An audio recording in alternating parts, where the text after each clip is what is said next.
Best indicator symptoms की। किन symptoms के आधार पर आयोडम बेहतर तरीके से काम करती है उसी को समझते हैं। आयोडम के बेहतरीन इंडिकेटर। आयोडम केमिकल ग्रुप की मेडिसिन है और जो नमक खाते हैं उसमें जो आयोडीन मिलाया जाता है उसी से बनी हुई है। तो यूं समझ लीजिए कि जैसे नमक भोजन का इंटीग्रल कंपोनेंट है, ठीक उसी तरीके से आयोडीन नमक का इंटीग्रल कंपोनेंट है। यानी भोजन है तो नमक होगा और नमक है तो आयोडीन होगा और उसी आयोडीन से बनी है आयोडम। यानी यूं समझ लीजिए कि आयोडम बॉडी के मेटाबॉलिज्म को डायरेक्टली या इनडायरेक्टली बेहतर तरीके से अफेक्ट करता होगा, तभी इंटीग्रल कंपोनेंट है फूड सप्लीमेंट का। तो देखिए थोड़ी सी अगर केमिस्ट्री समझा जाए तो बेहतर हो जाएगा इसके सिम्टम्स को समझना, और समझना ही नहीं याद करना भी। तो देखिए जो आयोडीन है इसका फार्मूला है I2 और इसी से बना है आयोडम। और ये जो आयोडम है एक सब्लिमेट सब्सटेंस है।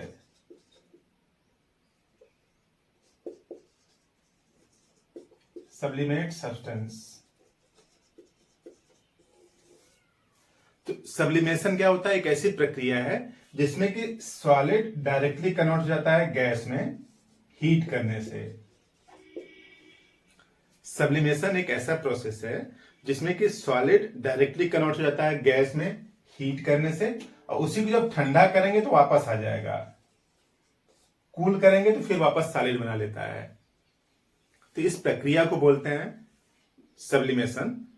आयोडम यानी आयोडीन एक सब्लिमेट मटेरियल है, यानी सॉलिड आप आयोडीन लेंगे तो उसको हीट करेंगे तो डायरेक्टली गैस में कन्वर्ट हो जाएगा, और उसको जब ठंडा कर देंगे तो फिर वापस सॉलिड में कन्वर्ट हो जाएगा।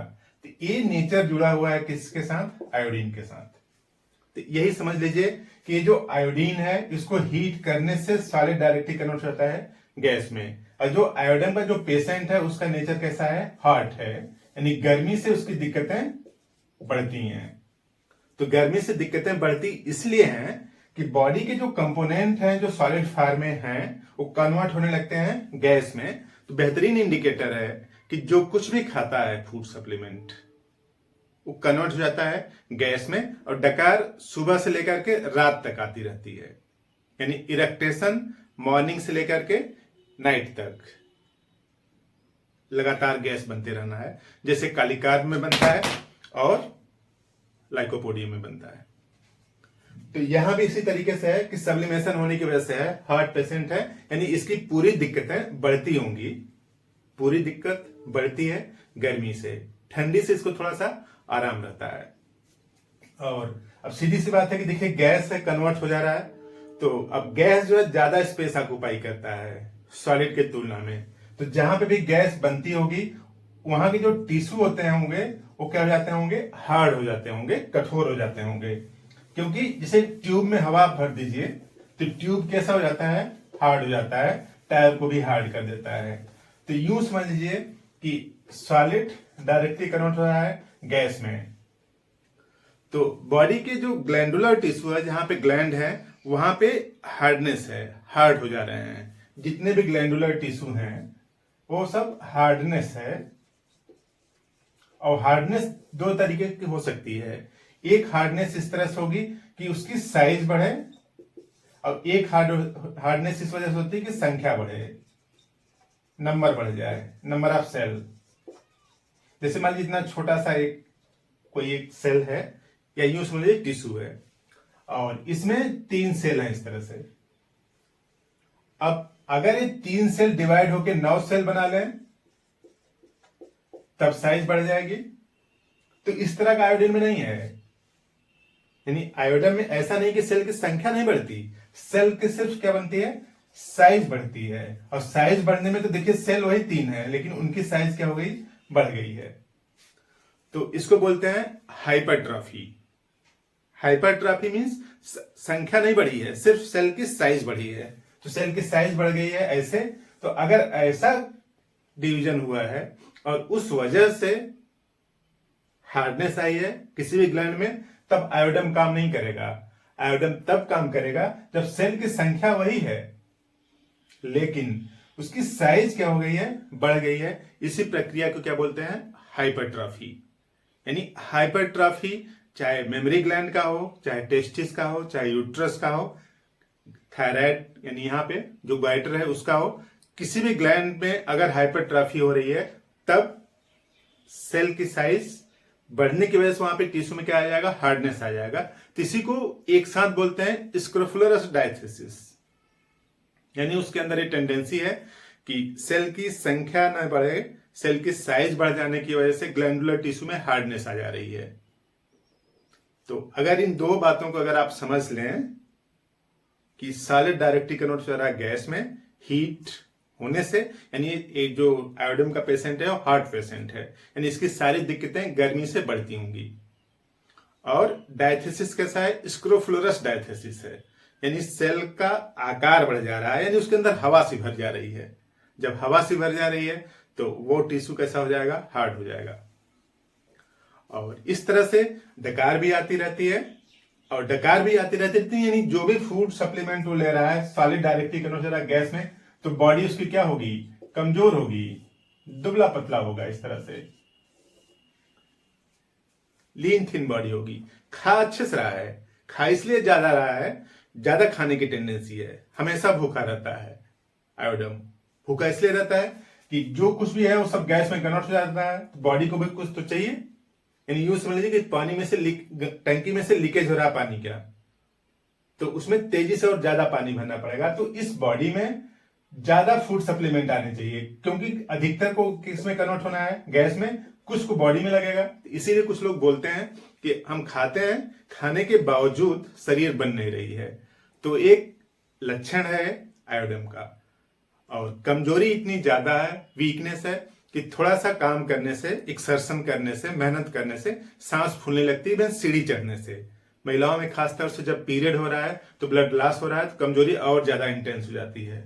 और उस इंटेंसिफाइड कमजोरी में सीढ़ी चढ़ेंगे तब हार्ट में धड़कन बढ़ जाती है, जिसको पल्पिटेशन बोलते हैं। तो सिम्टम्स की अगर बात करें तो लिखा है स्क्लेरोफ्लस डायथेसिस, यानी जो ग्लैंड है उनमें सूजने की टेंडेंसी है, सूजन आ जाती है, हार्डनेस आ जाती है।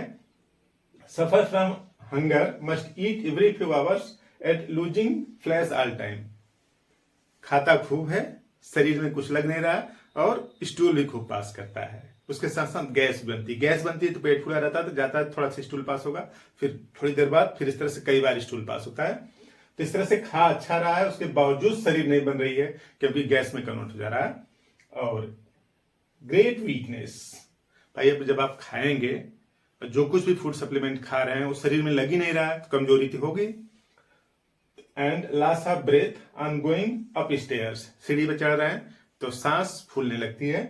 पल्पिटेशन फ्रॉम लीस्ट एक्सर्शन, थोड़ा सा मेहनत का काम कर लिया तो धड़कन बढ़ जाती है। और hypertrophy and induration of glandular tissue, जो ग्लैंड वाले टिश्यू हैं उसमें हाइपरट्रॉफी है, इंडुरेशन है, कठोरपन आ गया है।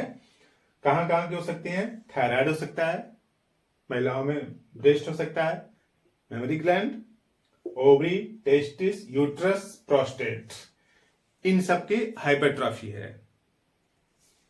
और cancerous degeneration of cervix, old age महिलाओं में जिनका मीनोपॉज हो चुका है उनमें अधिकतर देखा जाता है कि जो सर्विक्स है उसके कैंसरस स्टेज में भी ये अच्छी तरीके से काम करती है। तो degeneration of cervix, cutting pain in abdomen, पेट में जैसे काटने जैसा दर्द होता रहता है, और हर एक स्टूल पास करते समय ब्लीडिंग होती है। Haemorrhage at every stool. तो इस तरह से ये बेहतरीन इंडिकेटर सिम्टम्स हैं आयोडम के। अगर इस सिम्टम्स के बेसिस पर किसी भी पेशेंट को अगर दवा दी जाए तो आयोडम अच्छा रिस्पांस करती है, अच्छा रिजल्ट आएगा। लेने का तरीका इस तरह से है कि आप लोअर पोटेंसी से स्टार्ट करें, हायर की तरफ बढ़ें। तो सबसे लोअर जो पोटेंसी है आयोडम की जो अवेलेबल है वो 3x अवेलेबल है। तो आयोडम आप 3x यूज करें, और इसका 3x किसी भी मेडिकल स्टोर पर अगर नहीं मिलता तो आप ऑनलाइन मंगवा लीजिए। तो आप इस तरह से आयोडम 3x, अगर टेबलेट बड़ा है तो इसका 2 टेबलेट लीजिए और छोटा है तो 4 टेबलेट लीजिए। अलग अलग कंपनियां अलग अलग साइज की बनाती हैं। तो यहाँ पे 2 टेबलेट जीप पर 3 टाइम, 2 टेबलेट जीप पर 3 टाइम। उसके अगले 15 दिनों बाद 6x लीजिए, इसका भी 2 टेबलेट जीप पर 3 टाइम। तो इस तरह से 6x, उसके बाद आप 30 यूज करें, 30 अगले 15 दिनों के लिए, उसके बाद 200 अगले 15 दिनों के लिए। तो इस तरह से आयोडम से जो ग्लैंडुलर टिश्यू में जो इनलार्जमेंट है वो ठीक होगा।